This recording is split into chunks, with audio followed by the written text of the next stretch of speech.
ഇന്നെന്താണെന്നറിയില്ല, എനിക്ക് എൻ്റെ മനസ്സിനും ശരീരത്തിനൊന്നും തീരെ സുഖമില്ല.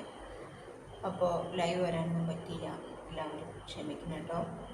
എന്നെ വെയിറ്റ് ചെയ്ത് ആരെങ്കിലും ഇരിക്കുന്നുണ്ടെങ്കിൽ ക്ഷമിക്കുക, നാളെ നോക്കാം.